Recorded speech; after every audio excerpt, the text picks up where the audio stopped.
Hello and welcome to my channel. जो हमारी series चल रही है एक्सपेक्टेड जीएस एमसीक्यूज़, उसका ये पार्ट नंबर थर्ड है। ये वीडियो लेक्चर नंबर थर्ड है। तो जैसे कि आपको पता है कि हम लोग इस सीरीज़ में देख रहे हैं वो एमसीक्यूज़ जो इम्पोर्टेंट हो सकते हैं यूपीएससी के एग्ज़ाम, जैसे आईएएस प्री के लिए, सीडीएस के लिए एंड पीपीएससी का एग्ज़ाम, जैसे कि हमारे पास है जी नैब तहसीलदार एंड कोऑपरेटिव इंस्पेक्टर। इन दोनों एग्ज़ामों में भी ये इंपॉर्टेंट रोल प्ले कर सकते हैं। चलो देखते हैं वन बाय वन।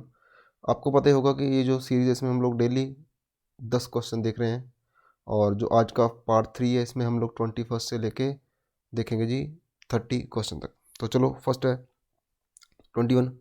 तो 21 बताता है कंसिडर द फॉलोइंग स्टेटमेंट। हम लोगों को जो नीचे लिखी स्टेटमेंट है उसको पढ़ना है और उसमें से फाइंड आउट क्या करना है करेक्ट कौन से। जो फर्स्ट ऑप्शन है हमारा, khadi and village industry commission is a statutory body.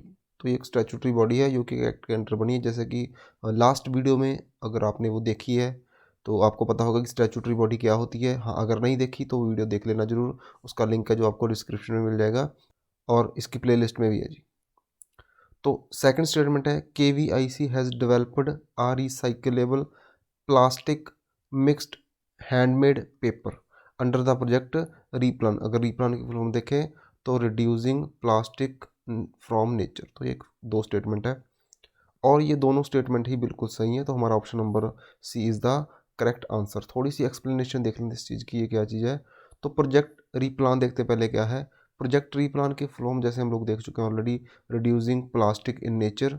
तो K V I C as a part of, अब ये जो के वी आई सी है ये किसका पार्ट है जी, स्वच्छ भारत अभियान का। स्वच्छ भारत अभियान का ये पार्ट है। हैज़ स्टार्टेड मैन्युफैक्चरिंग, अभी के वी आई सी के अंडर ही हम लोगों ने स्टार्ट कर दिया मैन्युफैक्चर करना plastic mixed handmade paper under its project replan. तो फर्स्ट स्टेटमेंट को ये जस्टिफाई कर रहा है। सेकंड थोड़ा सा और देख लेते हैं। In this project the waste plastic is collected. हाँ जी, वेस्ट प्लास्टिक है उसको कलेक्ट करेंगे, उसको क्लीन करेंगे, उसको चॉप्ड करेंगे एंड बीटन, उसको मीन्स उसको तैयार करके ट्रीट करके सॉफ्टन कर लेंगे, फिर उसको यूज़ करेंगे हम लोग एज आ प्लास्टिक मिक्स्ड हैंडमेड पेपर के लिए। तो इस मिक्सचर में, ये जो मिक्सचर होगा इसमें पेपर का रॉ मटेरियल भी होगा जैसे कि कॉटन हो गया, एंड उसके बाद हमारे पास प्लास्टिक का वेस्ट भी होगा। तो ये जो पेपर रॉ मटेरियल है वो 80% होगा एंड प्लास्टिक वेस्ट है वो 20% होगा। ये रेशो भी याद कर लेना, ये भी एग्ज़ाम में आ जाती है। और हाँ, जब भी आप ये वीडियो देखोगे तो ये जो नीचे इंपॉर्टेंट इन्फॉर्मेशन है इसको अपनी कॉपी पे ज़रूर नोट कर लेना ताकि आपके लिए रिवीजन करना ईजी हो जाए। उसके बाद है 22 नंबर क्वेश्चन।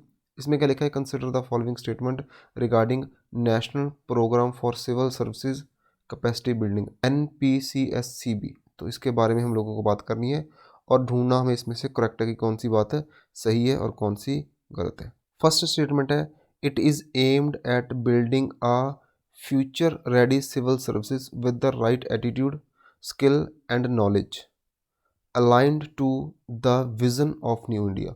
तो इसमें बताया गया कि जो हमारे फ्यूचर वाले आईएएस आएंगे, जैसे कि सिविल सर्विसेज आएंगे, सिविल सर्वेंट आएंगे, उनको हम लोगों को रेडी करना, उनका राइट एटीट्यूड होना चाहिए, उनके पास स्किल होनी चाहिए, उनके पास नॉलेज होनी चाहिए और वो न्यू इंडिया का विज़न भी रखते हों। तो कहीं ना कहीं ये जो कैपेसिटी बिल्डिंग है उस स्टेटमेंट को जस्टिफाई कर रही है। तो स्टेटमेंट फर्स्ट तो हमारी करेक्ट है। सेकंड स्टेटमेंट बात करती है the programme allow the lateral entry mechanism. हाँ देखो, लेटरल एंट्री मैकेनिज्म अगर आप इसको भी ध्यान से पढ़ोगे ना तो कहीं पे ये शो नहीं कर रहा कि इसमें से लेटर एंट्री प्रोग्राम के बारे में बात हो रही है। तो इट मीन सेकंड स्टेटमेंट हमारी गलत है। तो आंसर जो फर्स्ट है वो है ऑप्शन 1। तो option 1 is the correct answer. Next question है हमारे पास 23 नंबर क्वेश्चन।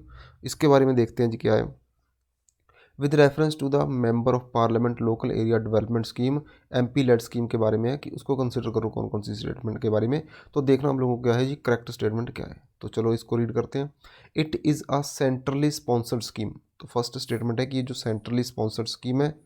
सेकंड स्टेटमेंट देखते हैं, इट इज़ इम्प्लीमेंटेड बाय, किसके द्वारा इम्प्लीमेंट की जा रही है, the ministry of statistic and programme implementation. तो इस मिनिस्ट्री के द्वारा इसको इम्प्लीमेंट किया जा रहा है। थर्ड स्टेटमेंट है funds release under this scheme to district authorities are not lapsable. तो ये नॉट लैप्सेबल है। अब देख लेते हैं जी, जो हमारा ऑप्शन नंबर फर्स्ट है वो गलत है। तो अगर ऑप्शन नंबर 1 गलत है तो A ऑप्शन नहीं हो सकता, D ऑप्शन नहीं हो सकता और हमारा आंसर है जी C option. And 2 and 3 is the correct answer. अब थोड़ी सी एमपी लेड के बारे में डिटेल पढ़ लेते हैं। हाँ, एमपी लेड फर्स्ट स्टेटमेंट इसलिए गलत थी क्योंकि एक सेंट्रली सेक्टर स्कीम है, सेंट्रली स्पॉन्सर्ड स्कीम नहीं है। तो इन दोनों में डिफरेंस क्या होता है, देखो भाई, सेंट्रली सेक्टर स्कीम मतलब वो जो फंड है वो सेंटर से सारा आ रहा है, और सेंट्रली स्पॉन्सर्ड स्कीम होती है जिसमें सेंटर हेल्प करती है स्टेट की। तो अगर आप जेन्युइन लाइफ में देखो, कई बार आपने देखा होगा कि इस कंपनी ने इसको स्पॉन्सर किया है, तो स्पॉन्सरशिप मतलब कुछ कंट्रीब्यूशन करना, तो उस चीज़ को आप देख लेना। हाँ, ये जो एमपी लेड है इसका पूरे का पूरा पैसा सेंटर से ही आता है, तो इट मीन्स ये एक सेंट्रली सेक्टर स्कीम है। तो नेक्स्ट है जी, initially it came under the control of ministry of rural development.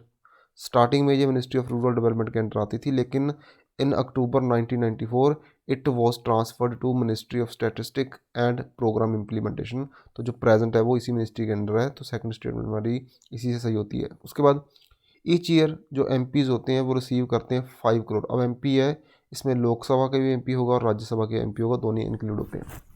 5 crore मिलता है, 2 इंस्टॉलमेंट में 2.5 करोड़ की 1 इंस्टॉलमेंट होगी एंड 2.5 करोड़ की ही सेकंड इंस्टॉलमेंट होगी, and these are non lapsable. तो ये दोनों की दोनों इंस्टॉलमेंट है जो नॉन लैप्सेबल होगी, मीन्स जो 5 करोड़ है वो नॉन लैप्सेबल है। थर्ड स्टेटमेंट है, अब ये जो पैसा खर्चेगा, क्योंकि एमपी तो लोकसभा में भी होते हैं, एमपी राज्यसभा में होते हैं, तो जो लोकसभा का एमपी है वो पैसा लगाता है अपने ही कॉन्स्टिट्यूंसी में। तो जो लोकसभा का एमपी है उसके लिए ज़रूरी है कि उसने अपने ही कॉन्स्टिट्यूंसी में पैसा लगाना है, और जो राज्यसभा का एमपी है उसके लिए ज़रूरी है कि वो अपनी स्टेट में कहीं पे भी पैसा लगा सकता है, जो दोनों इलेक्टेड होते हैं। अब ऐसे एमपी जो कि नॉमिनेटेड होते हैं राज्यसभा में भी और लोकसभा में भी, वो देश में कहीं भी पैसा लगा सकते हैं, एनीवेयर इन द कंट्री। तो याद रखना पैसा लगा कहाँ कहाँ सकते हैं। तो नेक्स्ट हमारे पास क्वेश्चन है जी 24 नंबर क्वेश्चन। ये बात करता है, consider the following statement regarding the constitution amendment bill. ये जो कॉन्स्टिट्यूशन अमेंडमेंट बिल है इसके बारे में हम लोगों को देखना है, तो इसमें हम लोगों को फाइंड आउट करना है करेक्ट आंसर कौन सा। स्टेटमेंट फर्स्ट है, a constitution amendment bill can be introduced in either house of the parliament. किसी भी हाउस में इसको इंट्रोड्यूस किया जा सकता है, बिल्कुल सही बात है। सेकंड स्टेटमेंट है, constitution amendment bill can not be passed by simple majority.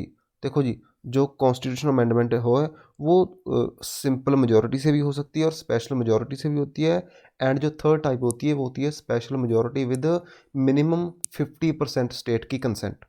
तो इट मीन्स सेकंड स्टेटमेंट हमारी गलत है, ये सही नहीं हो सकती। तो थर्ड स्टेटमेंट देखते हैं, in case of deadlock there is a provision of joint sitting.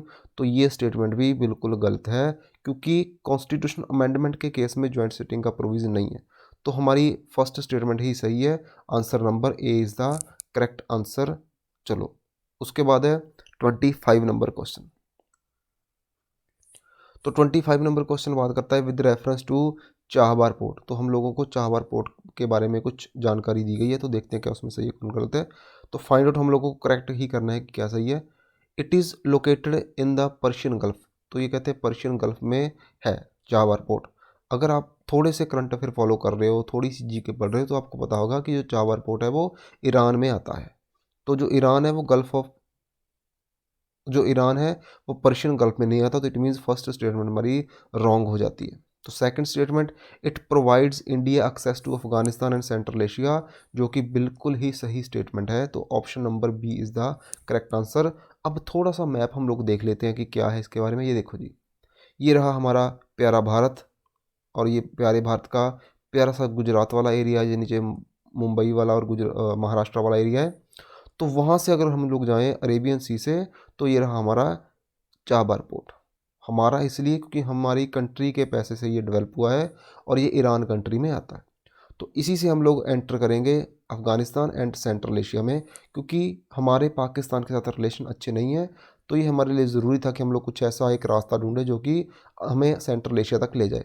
और वैसे ही ग्वादर पोर्ट है, ये पाकिस्तान में है और इसको चाइना ने डेवलप किया है। ये भी आप याद रख सकते हो, कहीं भी आपसे क्वेश्चन में पूछा जा सकता है एग्जाम में ये वाला क्वेश्चन। हाँ जी, 26 number question, with reference to Abanindranath Tagore consider the following statement. तो इसमें हम लोगों को फाइंड आउट करना है कि कौन सी करेक्ट स्टेटमेंट है। तो फर्स्ट स्टेटमेंट है, he is associated with the Bengal school of painting. Second statement है, he was creator of iconic Bharat Mata painting. तो दोनों की दोनों स्टेटमेंट बिल्कुल सही हैं, तो हमारा option number C is the correct answer. तो हमें इनके बारे में ये दोनों स्टेटमेंट याद रखनी है टैगोर जी के बारे में। तो क्वेश्चन नंबर 27 देखते हैं। क्वेश्चन नंबर 27 बताता है which of the following statement best describe the Durban declaration 2001। तो जो डर्बन डिक्लेरेशन है 2001 वाली, वो कौन सी स्टेटमेंट इसको अच्छे से क्लैरिटी से बताती है, देखते हैं जी। It was adopted by the world conference against racism, racial discrimination and related intolerance. तो बाकी स्टेटमेंट रीड कर लेंगे बाद में, लेकिन जो इसका करेक्ट आंसर है वो ऑप्शन नंबर ए ही है, क्योंकि जो रेसिज्म के बारे में, रेडिकलिज्म जो डिस्क्रिमिनेशन होता है उसके बारे में ये बताता है कि इसको हम लोगों को ख़त्म करना है, रोकना है पूरे की पूरी दुनिया में से। बाकी स्टेटमेंट को रीड करने की ज़रूरत नहीं है। नेक्स्ट क्वेश्चन देखते हैं, क्वेश्चन नंबर 28। तो question number 28, consider the following statement. तो इसमें हम लोगों को देखना है कि कौन सी राइट स्टेटमेंट है। तो फर्स्ट ऑप्शन है article 14 of the Indian constitution prohibits discrimination on the ground of race. तो देखो, जो इंडियन कॉन्स्टिट्यूशन में रेस के बेस पे प्रोहिबिशन तो है कि भाई आप डिस्क्रिमिनेशन नहीं कर सकते हो, लेकिन वो आर्टिकल 14 में नहीं आता है। तो वो किस में आता है जी? आर्टिकल 15 में। तो first statement is wrong statement. Second देखते हैं, India has ratified the international convention on the elimination of all form of racial discrimination, जो कि बिल्कुल ही सही स्टेटमेंट है। तो हमारा जो आंसर है 28 का वो है ऑप्शन नंबर बी, 2 ओनली। अब थोड़ी सी देख लेते हैं और डिटेलिंग इसके बारे में। Every year 21 March is observed as international day for the elimination of racial discrimination. तो 21 मार्च को एक स्पेशल डे होता है जो आपको याद रखना है एग्जाम परस्पेक्टिव से। अगर 2021 की बात करें तो इस साल जो थीम था वो था youth standing up against racism. आप याद कर सकते हो, इंपॉर्टेंट बात है जो कि किसी भी एग्जाम में आपसे पूछ सकते हैं। नेक्स्ट क्वेश्चन है हमारे पास 29 नंबर क्वेश्चन। तो 29 नंबर क्वेश्चन बात करता है कंसिडर द फॉलोइंग स्टेटमेंट। क्या भाई करना है हम लोगों को? करेक्ट ढूंढना है जी। India till now has been elected for 8 term as non permanent member of UNSC. UNSC की फुल फॉर्म है United Nation security council. Second statement है India is a member of uniting for consensus UFC group which supports India's permanent membership at UNSC. तो option number first तो बिल्कुल सही है, second भी half सही है हाफ गलत है, और बताऊंगा क्या इसमें सही है क्या गलत है। तो option A only one is the correct answer. अब थोड़ी सी डिटेल देख लेते हैं यूनाइटिंग फॉर कंसेंसस के बारे में। तो इसको एक और नाम से जानते हैं कॉफ़ी क्लब, और ये जो मूवमेंट है वो 1990s में डेवलप हुई थी in opposition to possible expansion of permanent seats in the UNSC. कि जो परमानेंट सीट है जो अभी 5 है यूएनएससी में, हाँ इसके बारे में ना जो हमारी लास्ट से लास्ट क्लास है मीन्स फर्स्ट लेक्चर में इसकी पूरी डिटेलिंग हम लोगों ने करी है, तो आप वो भी वीडियो देख सकते हो। इसके बारे में आपको काफ़ी जानकारी मिल जाएगी यूनाइटेड नेशन सिक्योरिटी काउंसिल के बारे में, और इंडिया की मेंबरशिप के बारे में भी उसमें काफ़ी कुछ बताया गया है। तो वो वीडियो काफ़ी इंपॉर्टेंट है, आप उसको देख सकते हैं एक बार। तो चलो इसके बारे में देखते हैं कि इन्होंने बात करी है कि भाई ये जो 5 मेंबर हैं ना इसको इंक्रीज़ कर दो, 5 कम मेंबर हैं और होने चाहिए। Under the leadership of Italy it aims to counter the bidding for permanent seats proposed by the 4 nations. अब ये जो लीडरशिप हुई है यूएफसी की, तो उसके जो लीडर हैं इटली, उन्होंने बोला है कि और 4 जो स्टेट हैं जैसे कि इंडिया हो गया, ब्राज़ील हो गया, जर्मनी हो गया, जापान हो गया, इनको भी परमानेंट सीट मिलनी चाहिए। ये बात कर रहे हैं ये जो कॉफ़ी क्लब वाले। हाँ, लेकिन इंपॉर्टेंट बात क्या है कि इंडिया इसका मेंबर नहीं है, जो कि सेकंड स्टेटमेंट में बोला गया था कि इंडिया भी इसका मेंबर है। नहीं, इंडिया मेंबर नहीं है, लेकिन हाँ इंडिया की मेंबरशिप को सपोर्ट इन्होंने ज़रूर करा है। तो चलो 30 नंबर क्वेश्चन देखते हैं, और आज की वीडियो का लास्ट क्वेश्चन है ये, इसको डिटेल से देखते हैं। With reference to capital gain tax, polity का क्वेश्चन है, बहुत इंपॉर्टेंट, एग्जाम में अक्सर ऐसे क्वेश्चन मिलते हैं। Consider the following statement. तो स्टेटमेंट नंबर फर्स्ट है हमारी, it will be required to paid for that amount in a year in which the transfer of capital asset take place. तो कहते हैं कि जिस अमाउंट पे जो कैपिटल है एसेट है उसको हम लोगों ने बेचा है, उस पर जो गेन हुआ है उस पर हम लोगों को टैक्स पे करना है। सेकंड स्टेटमेंट है it can be reduce by deducting the capital loss that occur when a taxable asset is sold for less than the original purchase price. Option number C is the correct answer. तो मतलब 1 and 2 both are the correct answer. अब थोड़ी सी detail हम लोग देखते हैं इसके बारे में, क्या इसमें बताया गया है। एनी प्रॉफिट और gain that arises from the sale of capital asset, कोई भी कैपिटल एसेट जैसे कि आपकी, जिससे आप कैपिटल गुड्स, आपको पता ही है इकोनॉमी का बड़ा ही इंपॉर्टेंट पार्ट है, वो चीज़ें जो आगे प्रोडक्शन के लिए यूज़ होती हैं, अगर उसको आप बेचोगे तो उसमें से आपको कैपिटल गेन मिलेगा। अब ये जो गेन है, दिस गेन और profit comes under the income category. अब गवर्नमेंट इसको इनकम की कैटेगरी में काउंट करती है। Hence the capital gain tax will be required to paid for the amount in the year. हाँ, और जिस भी अमाउंट पे इसको ट्रांसफ़र किया गया है तो उस पे हम लोगों को टैक्स देना पड़ेगा। इसी को बोलते हैं कैपिटल गेन टैक्स। ये दो तरह के हो सकते हैं, short term and long term. तो अब लॉन्ग टर्म देखें तो लॉन्ग टर्म जो कैपिटल एसेट टैक्स है उन पे, जैसे कि जो 1 साल से ज़्यादा, मोर देन 1 ईयर, अगर कोई एसेट हमने 1 साल के बाद बेचा है तो उसको बोलते हैं लॉन्ग टर्म कैपिटल गेन। उस पे जो अलग अलग रेट हैं वो 0% भी है, कुछ पे 15% है, 20% है, ये अलग अलग बास्केट पे डिपेंड करता है। उसके बाद है हमारे पास शॉर्ट टर्म कैपिटल गेन। तो शॉर्ट टर्म के नाम से क्लियर है, अगर लॉन्ग टर्म वाला 1 से ज़्यादा है तो ये 1 से कम होगा, फॉर 1 ईयर और लेस, ठीक है। और ये जो ऑर्डिनरी इनकम पे लगता है टैक्स, उतना ही इस पे टैक्स लगता है। तो ये था हमारे पास कैपिटल गेन टैक्स के बारे में इंफॉर्मेशन। तो उम्मीद है आपको वीडियो अच्छी लगी होगी। अगर आप यहाँ तक आए हो तो आपको ऑब्वियस वीडियो आपने सारी देखी होगी, अच्छी लगी होगी। तो वीडियो को लाइक करना, कमेंट करना, एंड अगर आप नए हो तो चैनल को सब्सक्राइब ज़रूर करना। और इससे जो पहले वाली वीडियो है वो भी आपके लिए इंपॉर्टेंट होगी, एक बार वो भी सब देख लेना और उसमें से नोट्स बना लेना। डैम श्योर आपके लिए एग्ज़ाम में काफ़ी यह बेनिफिट करेगा। ओके जी, thank you, have a good day.